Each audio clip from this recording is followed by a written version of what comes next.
നമസ്കാരം. The deep ഡൈവിലേക്ക് സ്വാഗതം. ഇന്ന് നമ്മൾ കടലിന്റെ അടിത്തട്ടിലേക്കാണ് പോകുന്നത്. നമ്മുടെ ഇന്നത്തെ വിഷയം സ്രാവുകളാണ്. നിങ്ങൾക്കായി ബോണ്ട് സഫാരി കോവളം നൽകിയ കുറേ വിവരങ്ങൾ ഞങ്ങളുടെ കയ്യിലുണ്ട്. ശരിക്കും സ്രാവ് എന്ന് കേൾക്കുമ്പോൾ എന്റെ മനസ്സിൽ ആദ്യം വരുന്നത് ജോസ് സിനിമയിലെ ആ ഒരു ഭീകര രൂപമാണ്. പക്ഷേ ഇന്ന് നമ്മൾ ആ പേടിപ്പെടുത്തുന്ന മുഖംമൂടി അങ്ങ് മാറ്റി സ്രാവുകളെ കടലിന്റെ സംരക്ഷകർ എന്ന രീതിയിൽ മനസ്സിലാക്കാൻ ശ്രമിക്കുകയാണ്. തുടങ്ങുന്നതിന് മുൻപ് നിങ്ങളെ ഞെട്ടിക്കുന്ന ഒരു കാര്യം ഞാൻ പറയാം. ഒന്നോർത്തു നോക്കൂ, ദിനോസറുകൾ ഈ ഭൂമിയിൽ നടക്കുന്നതിനും എത്രയോ കോടി വർഷം മുൻപ്, എന്തിന് മരങ്ങൾ പോലും ഇല്ലാത്തൊരു കാലത്ത് സ്രാവുകൾ നമ്മുടെ ഈ കടലിലുണ്ടായിരുന്നു. ഏകദേശം 40 കോടി വർഷത്തെ ചരിത്രമുണ്ടവയ്ക്ക്. അതെ, ആ ഒരു കാഴ്ചപ്പാടിൽ വേണം നമ്മൾ തുടങ്ങാൻ. ഇന്ന് നമ്മളിവിടെ ശ്രമിക്കുന്നത് കെട്ടുകഥകളും യാഥാർത്ഥ്യവും തമ്മിൽ വേർതിരിക്കാനാണ്. സിനിമകൾ തന്ന ആ പേടിയൊക്കെ മാറ്റിവെച്ച് ഒരു സമുദ്രം ആരോഗ്യത്തോടെ നിലനിൽക്കാൻ സ്രാവുകൾ എത്രത്തോളം അത്യാവശ്യമാണെന്ന് മനസ്സിലാക്കുകയാണ് നമ്മുടെ ലക്ഷ്യം. ശരി, അപ്പൊ നമുക്ക് ആ സിനിമയുണ്ടാക്കിയ പേടിയിൽ നിന്ന് തന്നെ തുടങ്ങാം. എന്തുകൊണ്ടാണ് സ്രാവുകൾക്ക് മനുഷ്യനെ കൊല്ലുന്ന ഒരു ഭീകരജീവിയുടെ ഇമേജ് വന്നത്? ചിന്തയില്ലാതെ മുന്നിൽ കാണുന്നതിനെയെല്ലാം ആക്രമിക്കുന്ന ഒരു ജീവിയാണോ അത്? ഒരിക്കലുമല്ല. ആ ധാരണ പൂർണ്ണമായും തെറ്റാണ്. സ്രാവുകൾ വളരെ ബുദ്ധിയുള്ള, കൃത്യമായ കണക്കുകൂട്ടലുകളോടെ മാത്രം ഇരപിടിക്കുന്ന ജീവികളാണ്.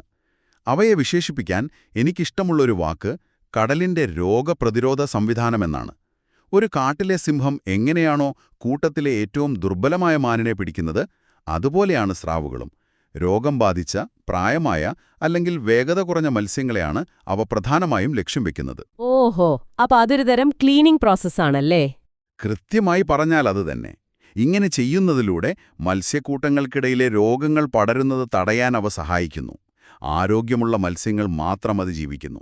ഇത് മത്സ്യസമ്പത്തിന്റെ മൊത്തത്തിലുള്ള ആരോഗ്യം നിലനിർത്താൻ അത്യാവശ്യമാണ്. അതുകൊണ്ട് അവയെ കടലിലെ സാനിറ്റേഷൻ വർക്കേഴ്സ് എന്നും വിളിക്കാം. ഈ ഇര പിടിക്കാനുള്ള കഴിവ്, അതിനെക്കുറിച്ച് കേൾക്കുമ്പോൾ തന്നെ ഒരു അത്ഭുതം തോന്നുന്നു. അവയ്ക്ക് എന്തൊക്കെയോ സൂപ്പർ പവേഴ്സ് ഉണ്ടെന്ന് കേട്ടിട്ടുണ്ട്. ഒരു 6ാം ഇന്ദ്രിയം എന്നൊക്കെ. എന്താണത്? അതൊരു സൂപ്പർ പവർ തന്നെയാണ്.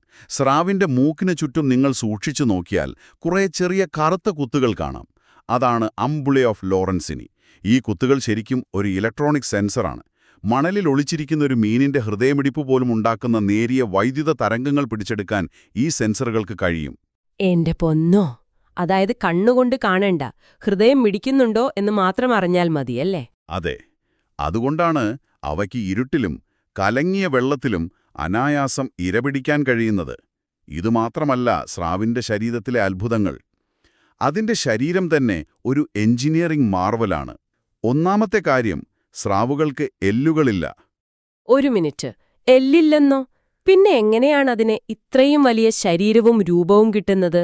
അവയുടെ അസ്ഥികൂടം മുഴുവൻ നിർമ്മിച്ചിരിക്കുന്നത് തരുണാസ്ഥി അഥവാ കാർട്ടിലേജ് കൊണ്ടാണ്. നമ്മുടെയൊക്കെ ചെവിയും മൂക്കിന്റെ തുമ്പുമൊക്കെ ഉണ്ടാക്കിയിരിക്കുന്ന അതേ വസ്തു. ഇത് എല്ലിനേക്കാൾ ഭാരം കുറഞ്ഞതും എന്നാൽ നല്ല വഴക്കമുള്ളതുമാണ്. അതുകൊണ്ടവയ്ക്ക് വളരെ വേഗത്തിൽ ദിശമാറ്റാനും അനായാസം നീന്താനും സാധിക്കുന്നു. ശാസ്ത്രീയമായി ഇവയെ കോൺട്രിക്തീസ് എന്ന ക്ലാസ്സിലാണ് ഉൾപ്പെടുത്തിയിരിക്കുന്നത്. ഇനി രണ്ടാമത്തെ അത്ഭുതം അതിന്റെ തൊലിയാണ്. കണ്ടാൽ നല്ല മിനുസമുണ്ടെന്ന് തോന്നുമെങ്കിലും നിങ്ങളൊരു സ്രാവിന്റെ തൊലിയിൽ തലോടിയാൽ ഒരു സാൻഡ് പേപ്പറിൽ തൊടുന്നതുപോലെയിരിക്കും. കാരണം അത് നിറയെ ഡെർമൽ ഡെന്റിക്കിൾസ് എന്ന് വിളിക്കുന്ന കുഞ്ഞൻ പല്ലുകൾ കൊണ്ടാണ് പൊതിഞ്ഞിരിക്കുന്നത്. ശരീരത്തിൽ മുഴുവൻ പല്ലുകളോ? എന്തിനാണത്? 2 കാരണങ്ങളുണ്ട്. ഒന്ന്, ഇത് വെള്ളവുമായുള്ള ഘർഷണം കുറച്ച് ഒരു വെടിയുണ്ട പോലെ പായാൻ സഹായിക്കും. ഒളിമ്പിക്സ് നീന്തൽ താരങ്ങളുടെ സ്വിംസ്യൂട്ടുകൾ പോലും ഈ ഡിസൈൻ കോപ്പിയടിച്ചാണ് ഉണ്ടാക്കുന്നത്. 2, ഈ പരുക്കൻ തൊലി കാരണം ചെറിയ പരാതങ്ങൾക്കൊന്നും അതിന്റെ ശരീരത്തിൽ പറ്റിപ്പിടിച്ചിരിക്കാൻ കഴിയില്ല. അപ്പോ വായിലെ പല്ലിന്റെ കാര്യമോ? എപ്പോഴും അവയുടെ പല്ല് പോകുമെന്നും പുതിയൊരു വരുമെന്നും കേട്ടിട്ടുണ്ടല്ലോ. അത് മറ്റൊരു അത്ഭുതമാണ്. സ്രാവുകളുടെ പല്ലുകൾ നമ്മുടെ പോലെ ഉറപ്പിച്ചു വച്ചതല്ല. അതൊരു കൺവെയർ ബെൽറ്റ് പോലെയാണ്. മുൻപിലെ പല്ല് നഷ്ടപ്പെടുമ്പോൾ തൊട്ടുപുറകിലുള്ളത് തനിയെ മുന്നോട്ട് നീങ്ങിവരും. ഒരു സ്രാവിന് അതിന്റെ ജീവിതകാലത്ത് ഏകദേശം 30,000 പല്ലുകൾ വരെ ഇങ്ങനെ നഷ്ടപ്പെടുകയും പുതിയത് വരികയും ചെയ്യാം. അതുകൊണ്ട് പല്ല് തീർന്നു പോകുമെന്ന് പേടി വേണ്ട. കൊള്ളാം. ഇത്രയൊക്കെ സവിശേഷതകളുള്ളൊരു ജീവി. അപ്പൊ സ്വാഭാവികമായും ഒരു ചോദ്യമുണ്ട്. ഈ ജീവി കടലിൽ ഇല്ലെങ്കിൽ എന്ത് സംഭവിക്കും?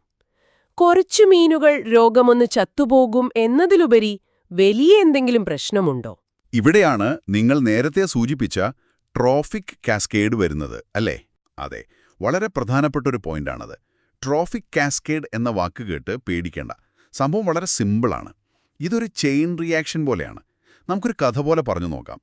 ഒന്ന് ചിന്തിച്ചു നോക്കൂ. സ്രാവുകളെല്ലാം കടലിൽ നിന്ന് അപ്രത്യക്ഷമായി. നമ്മൾ കരുതും, ഹാവൂ, ഇനി മീനുകൾക്കെല്ലാം സമാധാനമായി ജീവിക്കാം, കടലിൽ നിറയെ മീനുകളാകുമെന്ന്. പക്ഷെ സംഭവിക്കുന്നത് നേരെ തിരിച്ചാണ്. ഒന്നാമത്തെ ഘട്ടം, സ്രാവുകളില്ലാതാകുമ്പോൾ അവയുടെ പ്രധാന ഭക്ഷണമായ ഗ്രൂപ്പർ, അതായത് പന്നിക്കലവ, തിരണ്ടി പോലുള്ള ഇടത്തരം വലിപ്പമുള്ള ഇരപിടിയൻ മത്സ്യങ്ങൾക്ക് ഒരു പേടിയുമില്ലാതാകും. കടലിലെ ഈ കൊച്ചു കൊച്ചു ഗുണ്ടകൾക്ക് പിന്നെ ആഘോഷമാണ്. അവയുടെ എണ്ണം ക്രമാതീതമായി കൂടും. രണ്ടാമത്തെ ഘട്ടം, എണ്ണം കൂടിയ ഈ ഗ്രൂപ്പറുകളും തിരണ്ടികളും എന്തു ചെയ്യും? അവ കടലിലെ പുല്ലും പായലും തിന്നു ജീവിക്കുന്ന ചെറിയ സസ്യാഹാരികളായ മത്സ്യങ്ങളെ മുഴുവൻ ഒരു ദയവുമില്ലാതെ തിന്നു തീർക്കും. കടലിന്റെ അടിത്തട്ട് വൃത്തിയായി സൂക്ഷിക്കുന്ന തോട്ടപ്പണിക്കാരാണ് ഈ പാവം മീനുകൾ. ഓക്കേ, അപ്പൊ ആ പാവം മീനുകളും ഇല്ലാതാവും. എന്നിട്ടോ? അതാണ് മൂന്നാമത്തെയും ഏറ്റവും അപകടകരവുമായ ഘട്ടം. ഈ സസ്യാഹാരികളായ മീനുകൾ ഇല്ലാതാകുന്നതോടെ കടൽപ്പായലുകളെ, അതായത് ആൽഗയെ, നിയന്ത്രിക്കാൻ ആരുമില്ലാതാകും. അവ ഒരു കാട് പോലെ വളർന്നു പൊന്തും. ഈ പായലുകൾ നമ്മുടെ വിലപ്പെട്ട പവിഴപ്പുറ്റുകളെ പൂർണ്ണമായും മൂടി അവയ്ക്ക് സൂര്യപ്രകാശം കിട്ടാതെ ശ്വാസം മുട്ടിച്ചു കൊല്ലും. അതായത് സ്രാവിനെ കൊല്ലുന്നത് പവിഴപ്പുറ്റുകളെ കൊല്ലുന്നതിന് തുല്യമാണെന്നാണോ പറയുന്നത്? 100%. അതാണതിന്റെ കാതൽ. സ്രാവുകളില്ലെങ്കിൽ പവിഴപ്പുറ്റുകളില്ല. പവിഴപ്പുറ്റുകളാണ് കടലിലെ ആയിരക്കണക്കിന് ജീവികളുടെ വീടും പ്രജനന കേന്ദ്രവും. കടലിലെ ജൈവവൈവിധ്യത്തിന്റെ ഹൃദയമാണത്. പവിഴപ്പുറ്റുകൾ നശിച്ചാൽ അതിനെ ആശ്രയിച്ച് ജീവിക്കുന്ന മത്സ്യസമ്പത്ത് നശിക്കും. അത് മത്സ്യത്തൊഴിലാളികളുടെ ജീവിതത്തെ വരെ ബാധിക്കും. ഇപ്പോൾ മനസ്സിലായോ എന്തുകൊണ്ടാണ് അവയെ കടലിന്റെ സംരക്ഷകരെന്ന് വിളിക്കുന്നതെന്ന്? ശരിക്കും ഞെട്ടിച്ചു. ദിനോസറുകളെ അതിജീവിച്ച ഇത്രയധികം പ്രാധാന്യമുള്ള ഒരു ജീവിയെ ഇന്നില്ലാതാക്കുന്നത് നമ്മൾ മനുഷ്യരാണെന്നത് വിശ്വസിക്കാൻ പറ്റുന്നില്ല. എന്തൊക്കെയാണ് സ്രാവുകൾ നേരിടുന്ന പ്രധാന ഭീഷണികൾ? ഭീഷണികളുടെ ലിസ്റ്റ് വളരെ വലുതാണ്. ഏറ്റവും ഭീകരമായ കണക്ക് പറയാം. ഓരോ വർഷവും ഏകദേശം 10 കോടി സ്രാവുകളെയാണ് മനുഷ്യർ കൊല്ലുന്നത്. 10 കോടി. അതിലെ പ്രധാന വില്ലൻ അമിതമായ മത്സ്യബന്ധനം തന്നെയാണ്. അതിൽ തന്നെ ഈ ഷാർക്ക് ഫിന്നിംഗ് എന്നൊരു ക്രൂരമായ ഏർപ്പാടുണ്ടല്ലോ, അതെന്താണെന്നൊന്ന് വിശദീകരിക്കാമോ? അത് പറയാൻ പോലും വിഷമമുള്ള ഒന്നാണ്. ചില ഏഷ്യൻ രാജ്യങ്ങളിൽ സ്രാവിന്റെ ചിറകുകൾ, അതായത് ഫിൻസ്, കൊണ്ടുണ്ടാക്കുന്ന സൂപ്പിന് വലിയ വിലയാണ്. ഇതൊരു സ്റ്റാറ്റസ് സിംബലാണ്. അപ്പോൾ എന്തു ചെയ്യുന്നു വെച്ചാൽ, മത്സ്യത്തൊഴിലാളികൾ സ്രാവുകളെ പിടിക്കും, എന്നിട്ട് അതിന്റെ ചിറകുകൾ മാത്രം മുറിച്ചെടുക്കും. എന്നിട്ട് ബാക്കി ശരീരമോ? അതാണ് ഏറ്റവും ക്രൂരമായ ഭാഗം. ചിറകുകൾ മുറിച്ചെടുത്ത ശേഷം ജീവനുള്ള ആ ശരീരത്തെ അവർ തിരികെ കടലിലേക്ക് വലിച്ചെറിയും. ചിറകുകളില്ലാതെ നീന്താനോ വെള്ളം ശരിയായി പമ്പ് ചെയ്ത് ശ്വാസമെടുക്കാനോ കഴിയാതെ ആ പാവം ജീവി കടലിന്റെ അടിത്തട്ടിൽ വീണ് രക്തം വാർന്ന് അല്ലെങ്കിൽ ശ്വാസം മുട്ടി അതിദാരുണമായി മരിക്കും. കേട്ടിട്ട് സഹിക്കാൻ പറ്റുന്നില്ല. ജീവനോടെ കടലിലേക്ക് വലിച്ചെറിയുന്നോ എന്നോ? എന്തിനാണവരങ്ങനെ ചെയ്യുന്നത്? ഇറച്ചിക്ക് വിലയില്ലാത്തതുകൊണ്ടാണോ? കൃത്യമാണ്. സ്രാവിന്റെ ചിറകിന് കിലോയ്ക്ക് 10,000 വില കിട്ടുമ്പോൾ ഇറച്ചിക്ക് തുച്ഛമായ വിലയുള്ളൂ.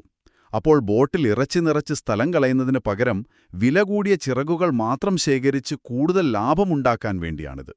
ഇതുകൂടാതെ മറ്റു മീനുകളെ പിടിക്കാനായി വിരിക്കുന്ന വലകളിൽ അബദ്ധത്തിൽ കുടുങ്ങി, അതായത് ബൈ ക്യാച്ചായിട്ട് മരിക്കുന്ന സ്രാവുകളുടെ എണ്ണവും വളരെ കൂടുതലാണ്.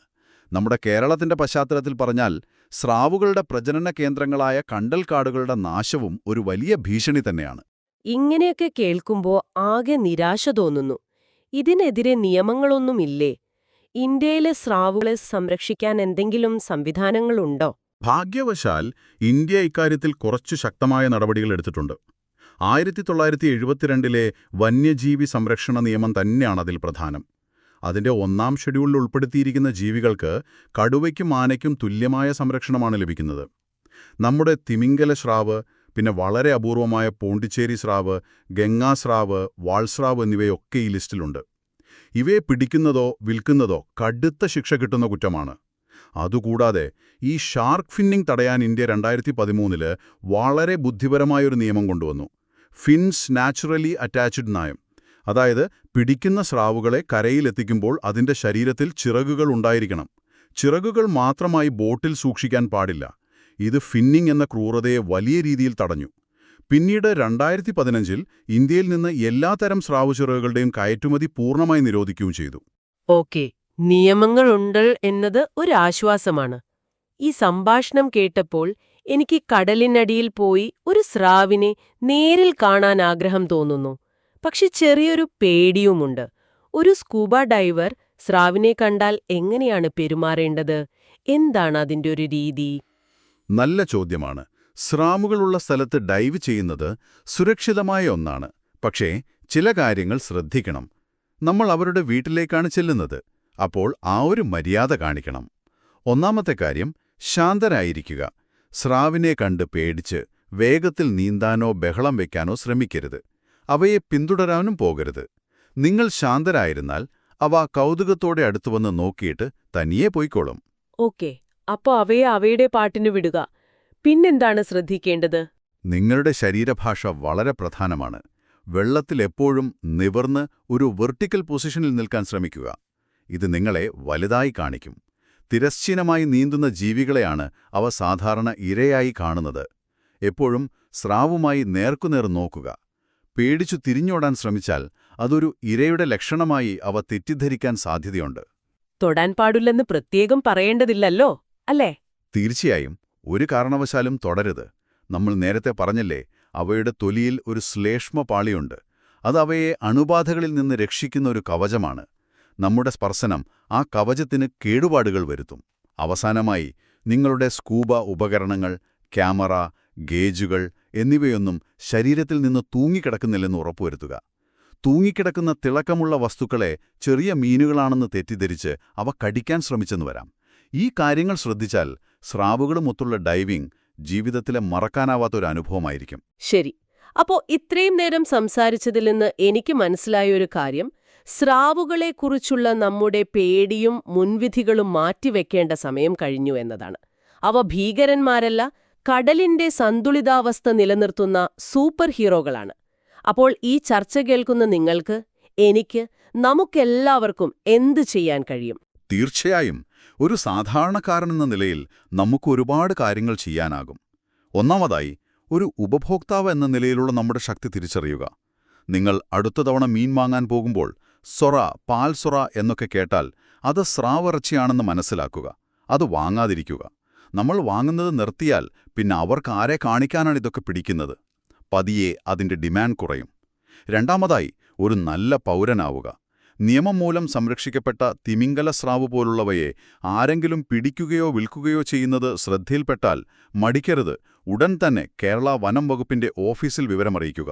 നിങ്ങളുടെ ഒരു ഫോൺ കോൾ ഒരുപക്ഷെ ഒരു ജീവൻ രക്ഷിച്ചേക്കാം. ഇക്കോ ടൂറിസത്തിന്റെ സാധ്യതയും വളരെ വലുതല്ലേ? അതാണ് ഏറ്റവും പ്രധാനപ്പെട്ട പോയിന്റ്. ജീവനോടെ ഇരിക്കുന്ന ഒരു സ്രാവിന്റെ സാമ്പത്തിക മൂല്യം നമ്മൾ മനസ്സിലാക്കണം. ഒരു തിമിംഗല സ്രാവിനെ കാണാൻ വരുന്ന ടൂറിസ്റ്റുകളിലൂടെ ഒരു തീരദേശ സമുദായത്തിന് അതിന്റെ ജീവിതകാലം മുഴുവൻ ലക്ഷക്കണക്കിന്, ചിലപ്പോൾ കോടിക്കണക്കിന് രൂപ വരുമാനമുണ്ടാക്കാൻ സാധിക്കും. എന്നാൽ അതിനെ കൊന്നുവിറ്റാൽ കിട്ടുന്നത് ഏതാനും ആയിരങ്ങൾ മാത്രം. ഈ വ്യത്യാസം നമ്മൾ മത്സ്യത്തൊഴിലാളികളെയും നാട്ടുകാരെയും ബോധ്യപ്പെടുത്തണം. വളരെ ശരിയാണ്.